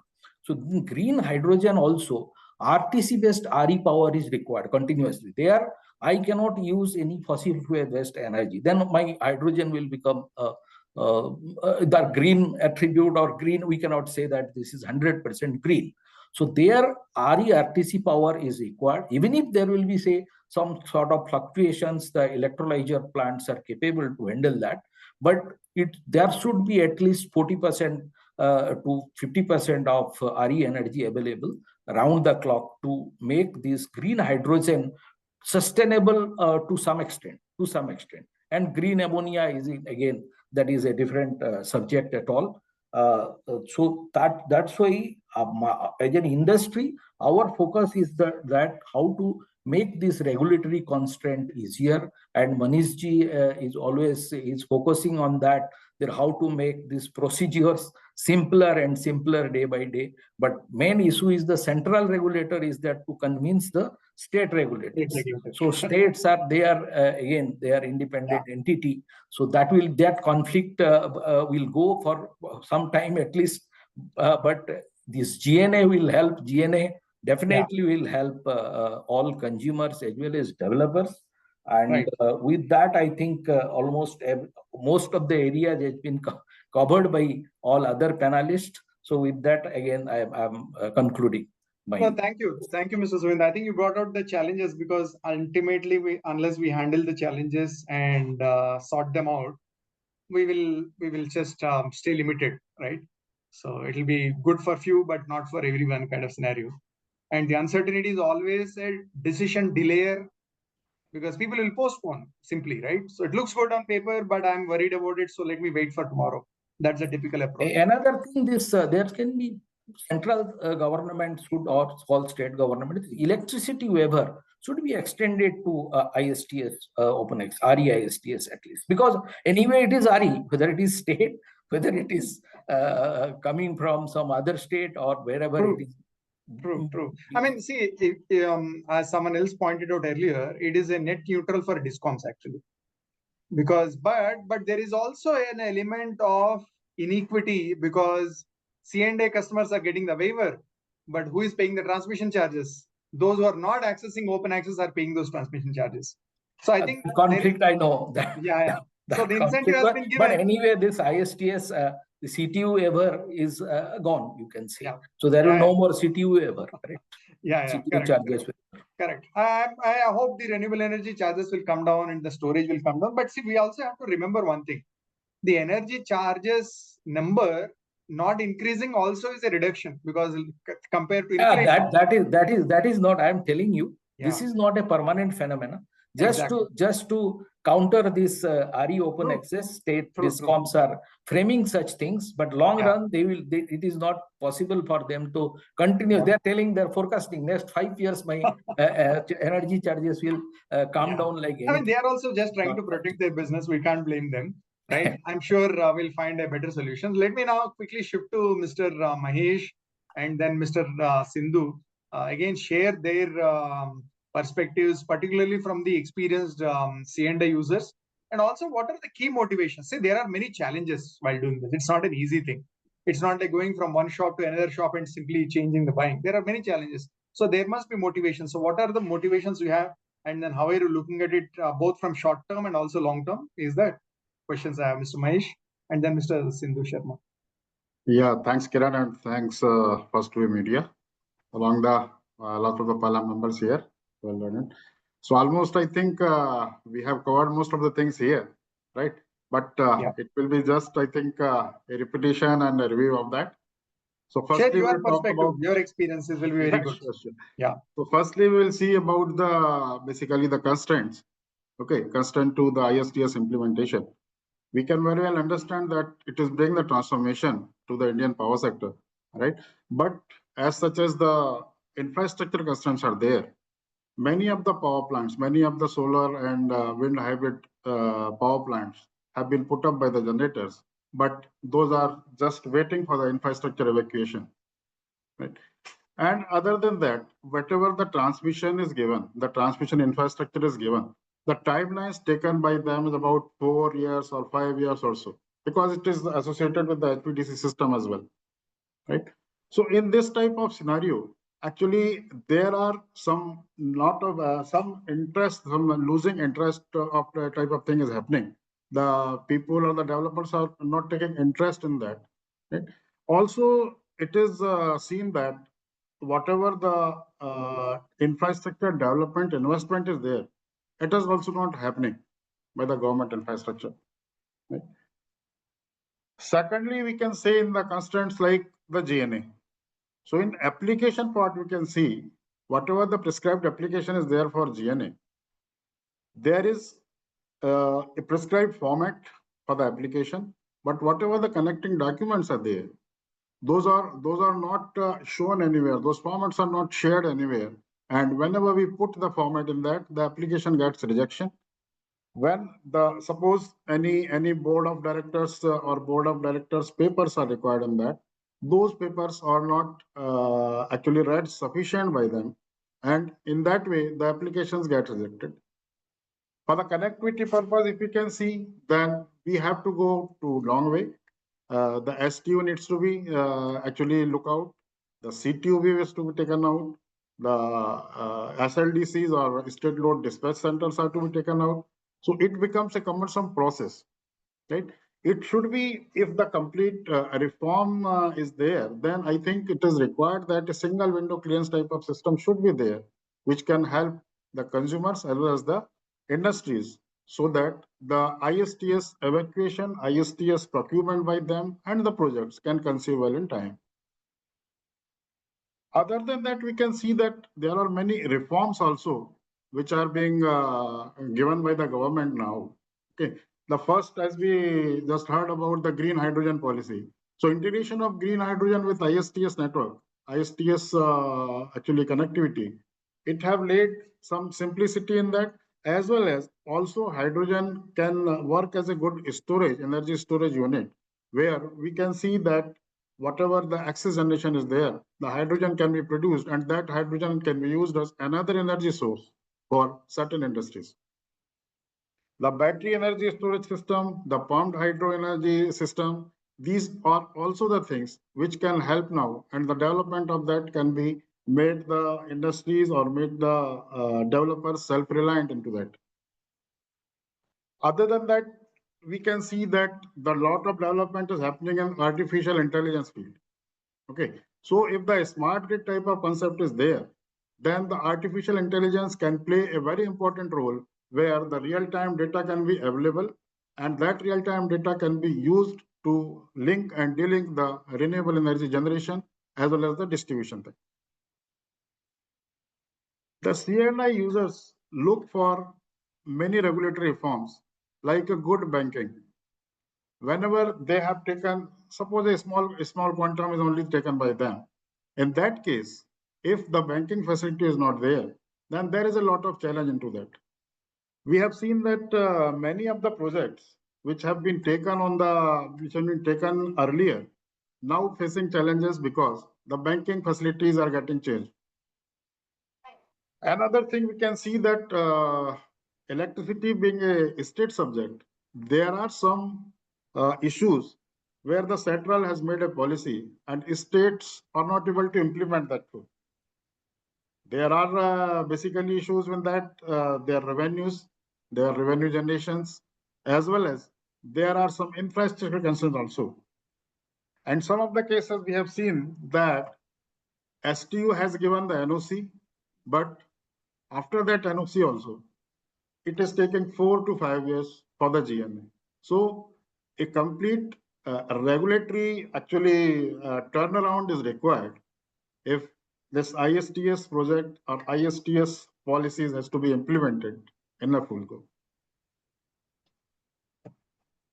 Of course, the utilities look for the resilience and a reliable system for the ISTS, because however the consumption pattern is there, the consumption or the load pattern is there, the dependency of industries on ISTS for the cheaper power, for a good power source, for a good reliable source is always required.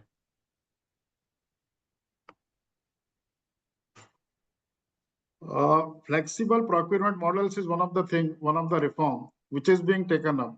And if it is implemented in full, then of course, it will also give some ease in the procurement of RE, because it is taken up by developing the domestic supply chains, as well as the restriction on some of the imports, so that the project can conceive faster in the country only, within the country only, and basically the project conceived time can be saved in this. In other way, we can also see that there are some of the smart grids, which is just, I think, a good concept now. And if the smart grid concept is there, then the real-time monitoring will be helpful. The real-time isolation as well as the connectivity will be helpful. And the consumers as well as the generators can get good benefit of that.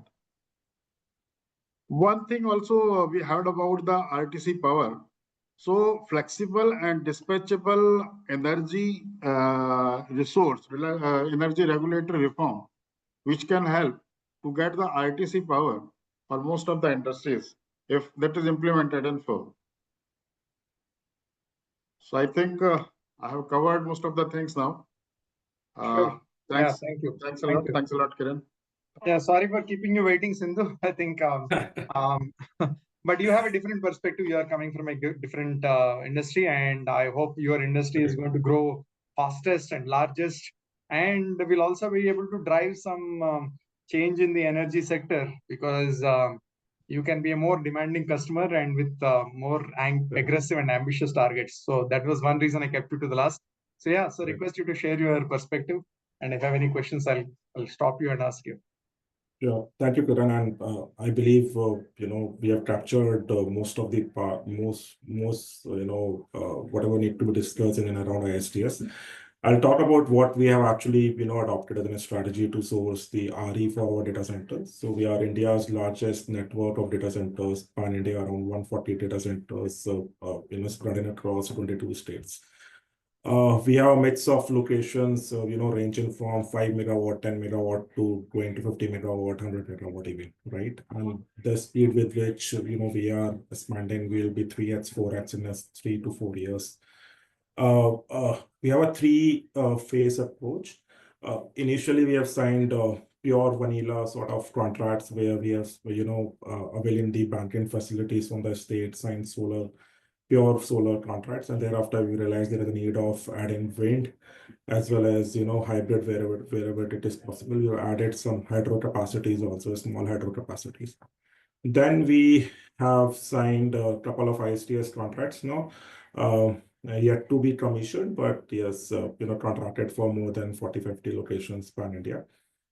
Now with this is a phase 2, hybrid plus interstate. The phase 3 would be the best solution, which we are exploring now, the ISTS plus best sort of solution, where with recently, like Maharashtra has come up with the changes in the TOD slots, and most other states will definitely come up. So relying on the backend will not be a very reliable solution going forward. So either we'll go for best supply, either we'll set up the best at our premises, or we'll ask developer to put up best at their premises. That decision need to be seen, but RE ISTS plus best looks like a favorable solution when you will go for TOD peak hour supply. So this is something that need to be explored, and we are in discussion with various developers for the same. The risk with the best solution, which we are not going to explore, is the regulation piece, which is actually missing. Which we believe tomorrow when we'll go for best, some new regulations will definitely come up, and discounts will definitely come up with the settlement processes for the best solution also. That's why we see that ISTS plus best will be the most favorable solution, where we are going to set up best at our premises if we get a space, because then in that case that shall not be considered as a another source of supply and settling up to the another TOD slot. That is our thought process. You never know, tomorrow regulators may come up saying that, boss, okay, this is also a type of generation you are doing at your premises, and you are settling up during a peak hours, and some sort of charges may come up. But we really want to leverage what the connectivity thing which has come up after Rajasthan has asked to have night connectivities and use the existing plants for the best generation. So this is something which is really exciting, and we really want to do it in next few years. The only constraint is the limited supply of ISTS, especially for the CNI players. A whole lot of contracts have been signed by DISCOMs or and city is signing a whole lot of contracts, but I'm not sure why. I know there there are only few customers who are actually willing towards ISTS, but I still believe that developers like Sunsure and many others should have more allocation towards CNI for CNI, especially the RE/RTC sort of solution. So the overall market has changed now. So and the other day I was discussing with Karthik, and it's not just go to the market, discuss with developer and take solar or wind. It's more solutioning.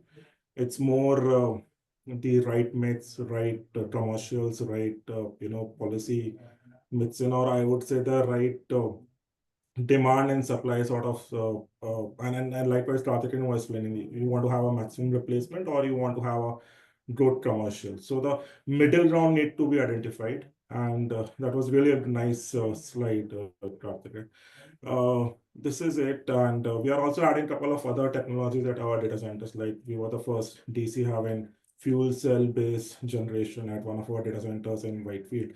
We're adding another few megawatts there. That also can be explored by various other players.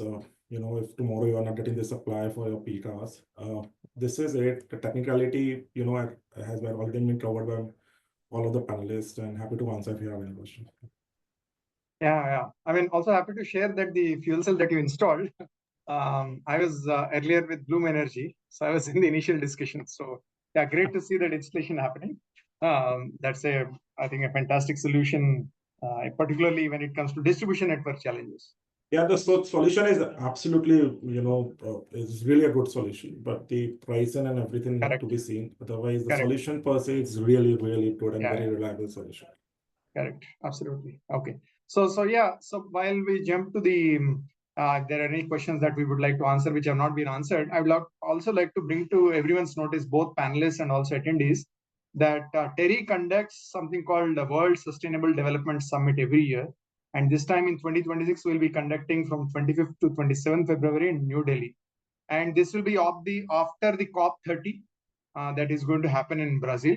And this time the focus is on Parivartan, vision, voices, and values for sustainable development. So either focusing on the change or transformation and building a sustainable future through collective insight, inclusive dialogue, and ethical action. Because somewhere it is not just about solving one problem, but actually solving a combined problem. I think we have now become pretty mature in terms of generation side, renewable energy generation side, ISTS network side, STU network side, and also DISCOM side. Yes, there are still some gaps and challenges, both in terms of the regulations and rules and actual implementation. There are gaps, but I think these kind of dialogues will help everyone get sensitive to the needs, demands, and requirements and expectations of all the stakeholders, and that will help us advance the journey that we have taken up. I think we should also celebrate the latest news that we already achieved the 50% RE capacity that we were targeting. But I think we have set up much bigger targets. We want to achieve 500 gigawatt by 2030, and we also want to achieve 50% of energy generation, not just capacity, because that will be the real challenge, right? So that is when we can start moving towards real sustainability from an electricity perspective. And also a lot of electrification is happening. So industries are starting to use more and more electricity as the end use rather than other forms of fuels. So therefore the demand is going to further grow. So I think a great session. I think everyone has shared various challenges, various perspectives, and what we can do together going to the future. Some questions, let me kind of try to take up. Okay. So let me see some of the questions and see.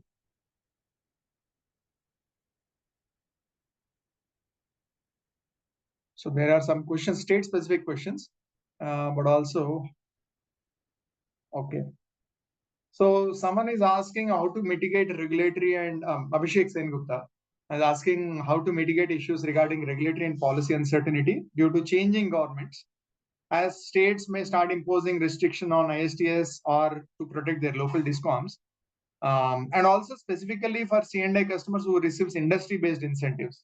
So industry is already getting incentives. State is trying to attract industries, but when it comes to DISCOM, as someone already mentioned earlier, they are looking at a future deficit in their tariff collection. Because if C&I customers are going to open access, they will not be able to collect sufficient money. And if they can't collect money, they can't maintain the network. Ultimately, everyone will be connected to the distribution network, except maybe railways, which are directly connected, maybe DMRC, which is connected to 220 kV. Most of the customers are ultimately dependent on the state network. And it's important that the utility maintains the good health. So in that perspective, any thoughts, even Karthikeya, if you want to kind of throw some light, what do you think about the state level risks? What is the trend you are seeing? And how do we sensitize the government also that flip-flops are bad, right? Go for it. Yeah, I was actually really hoping that Manish Chaudhary sir would stay back actually for these questions. I saw one question also from Mr. Sanjay Sadanship about the same subject, and I thought we could answer it live. I think this remains the one question that keeps echoing through, stakeholder discussions. As long as I've been part of this industry over the last, 11 years, I've heard this question every time we are at a forum that, how do DISCOMs or why should we trust that, DISCOMs are actually going to allow open access in the long run? But we also have Mr. PC Garg sir, who I would, it would be lovely for him to kind of weigh in over here. At NCEFI, they are leading multiple discussions on this matter. The current one, the hottest one is going on in Maharashtra, right? So, but let me just put my 2 cents on this first. I think the DISCOM has, or all the DISCOMs have played a huge role in, first of all, laying down the groundwork for power to flow to industries, right? And after open access has come in, while the regulations were supposed to, allow people to take power or choose generator of their own choice for bulk consumers. Now regulations have also allowed smaller customers to do that, right? So now practically everyone can draw open access. And DISCOMs have done all the hard work of, making the network, maintaining the network, and so on and so forth. But now I think are in a bit of a crisis situation because of multiple reasons. Someone mentioned changing governments. we all know that, discount on tariff electricity has become like one of the top ways to appease, the public. More than most times, the CNI ends up footing the bill for such appeasement by, increasing tariff on industries. Every time a consumer tariffs drops, industry tariffs rise, right? We've always seen that. And that's common across all states. And while one thing is for sure, that there is no real solution for this problem. The other certain thing is that you cannot ignore the DISCOM as a stakeholder. So as they are as much a stakeholder in the open access system as a consumer or as a generator. So we have to find ways in which we can work with the DISCOM and come up with the right kind of policies so that we create a win-win situation. Having said that, see, there is no institution, I feel, across the world which can withstand the onslaught of innovation and technology advancement, right? And that onslaught is relentless in its, once it, pervades. And with battery prices coming down, solar prices coming down, the day is not very far where renewable energy will cease to be an intermittent or an infirm source of power and become a truly firm source of power. Regulations will also push that transition, as we see nighttime connectivity. There is a CEA paper which is doing the rounds, which says that it should be mandatory to put certain battery storage.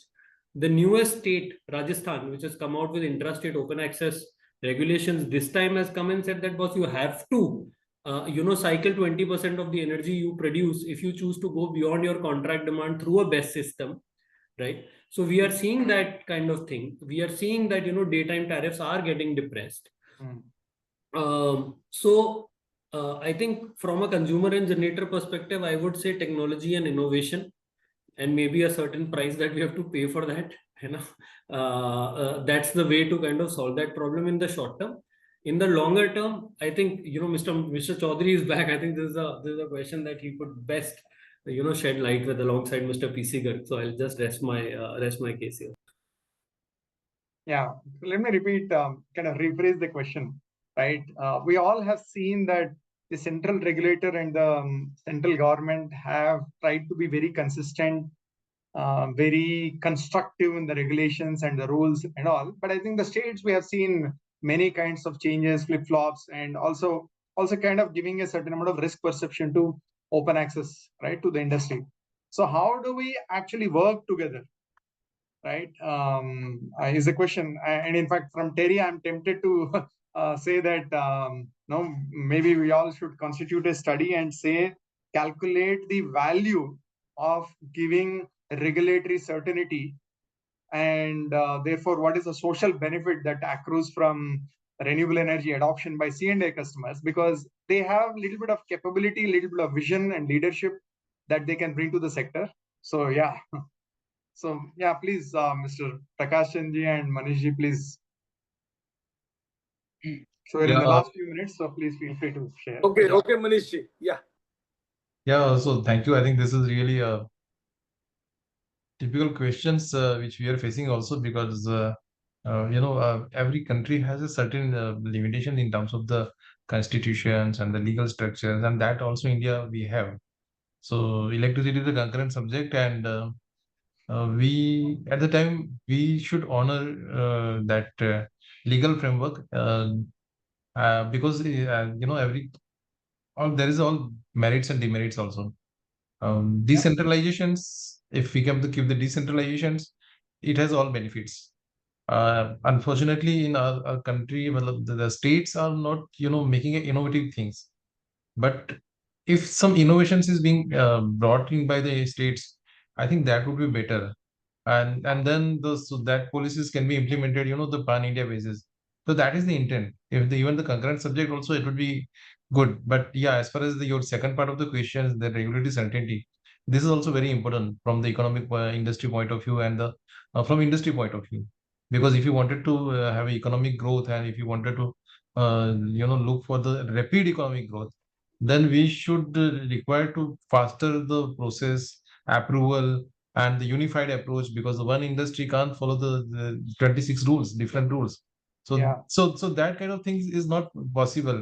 And if India is looking towards the now 5 trillion economy, and if you wanted to become the 5 trillion economy, then we should do away with those procedural delays aspects and the regulatory uncertainty, because the one regulatory uncertainty causes a lot of disruption in terms of the investment decision of the industry.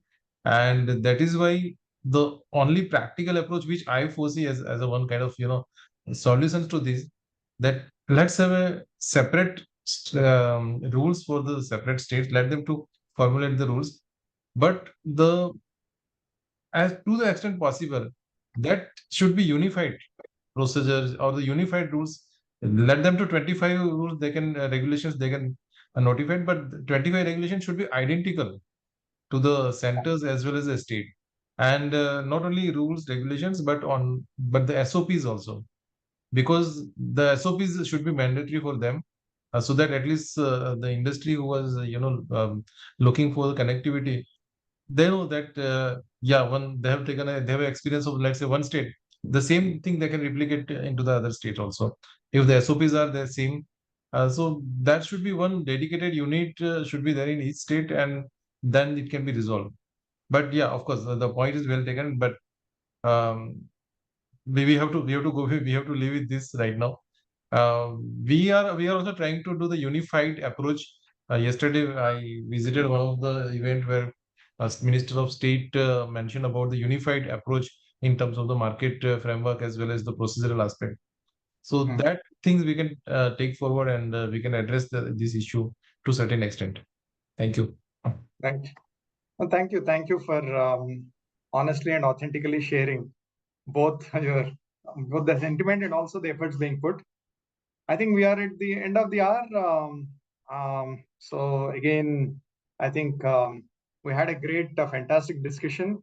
I really enjoyed listening to various perspectives. So yeah, thanks to Sunsure for organizing this webinar, and also thanks to the organizers for inviting and setting up a great panel for this discussion.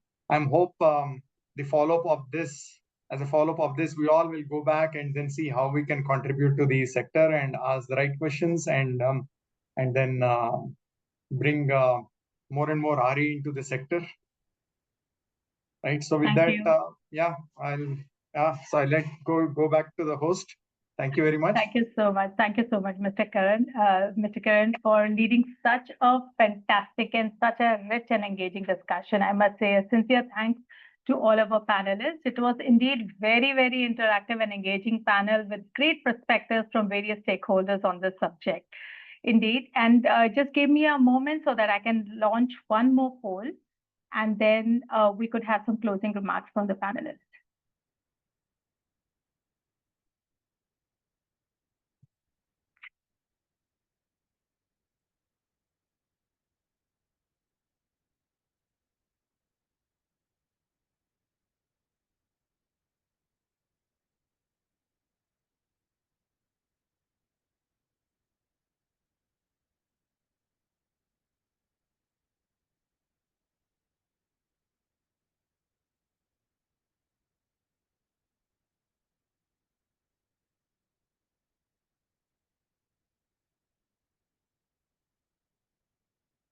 Thank you so much, everybody, for answering to the poll.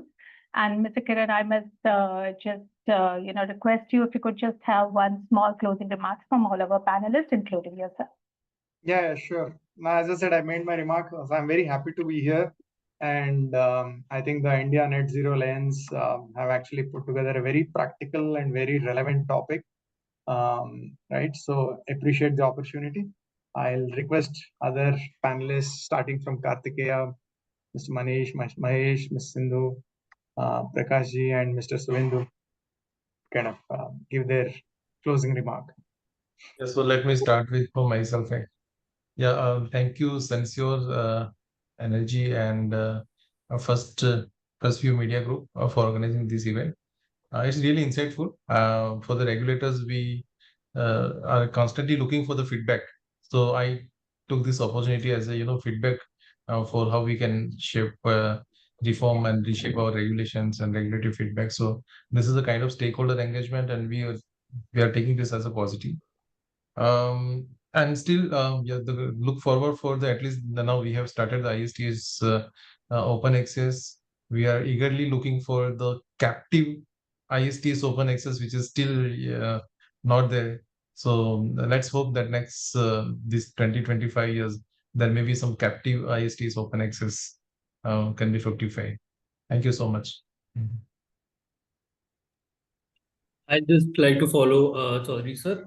Sir, actually, I think biggest thanks actually goes to all the participants who have come and made this discussion very fruitful. I am very pleased that my presentation and comments were well received by all the participants, and it's been a pleasure. We take actually great. I think it's a privilege for Sunsure to be organizing such a panel, and thanks again for everyone who has been part of this panel, and everyone who has attended and asked such thought-provoking questions. And we look forward to organizing more discussions on important topics in the future. Thank you. Maheshji? Should I? Yeah, go ahead. No, it's okay. So thanks, firstly, Media and Sunsure for arranging this webinar. I look forward some great private and the public partnerships in this, so that some reforms can be added in ISTS network, and definitely India can do a great in all this ISTS network, as well as green hydrogen, green ammonia, and all these perspectives. Thanks a lot.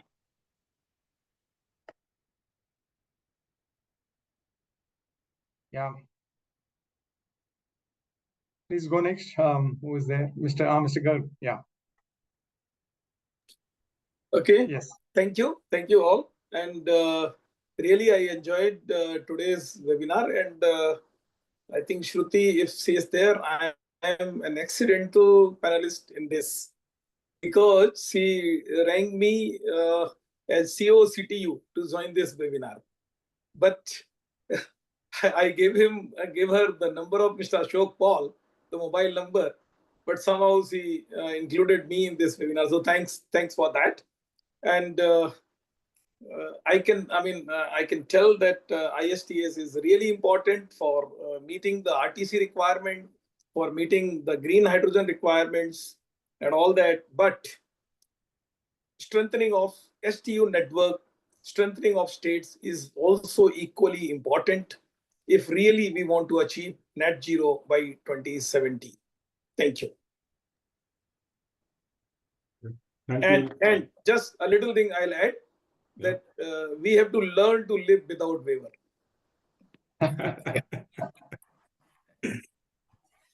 Okay, I'll take this up. Thank you, organizers, for bringing us all here for this insightful session. Look forward for more these such insightful and more interactive sessions like this. And special thanks to Sunsure team. Thank you. Thanks, Sunsure and First View, for giving me this opportunity in this forum, and there's a great panelist here and we have discussed I think most of the critical areas and almost all areas associated with ISTS and RE open access. And I have seen the good participation today. Around 200 plus people are there initially, and towards the end it was also 100 plus. And this is good, this type of webinar, Mr. Kiran, because most of these webinars we have seen the participation levels is just in and out. Okay, so people, I think they have heard to all the panelists, and it is a good moderation from your side, and thanks. And the Shruti especially, she has followed up like anything. That such type of follow-up I have not seen before any webinar. Her follow-up was so, I think consistently she was reminding each and everybody. So that is good, because everybody is busy, I understand. And from the busy schedule, keeping some time for this type of 2 hours long discussion, it is also not very common. That is good. And thank you all once again. Okay, I think we are all done. Geeta, back to you. Thank you so much, sir. And thank you so much for appreciating us, the organizers of this show. And, as we draw session to a close, a heartfelt thank you to all our speakers, our panelists, and our attendees for being a part of today's very, very enriching conversation. And special thank you to our partner, Sunsure Energy, for their continued support in advancing India's clean energy mission. We hope today's session sparks new ideas and collaborations as you shape your sustainability journey. So before we sign off, we invite you to join our dedicated breakout room for networking and further discussions with our partner, Sunsure representatives. Thank you once again and wish you a very, very productive year. Thank you. Thank you.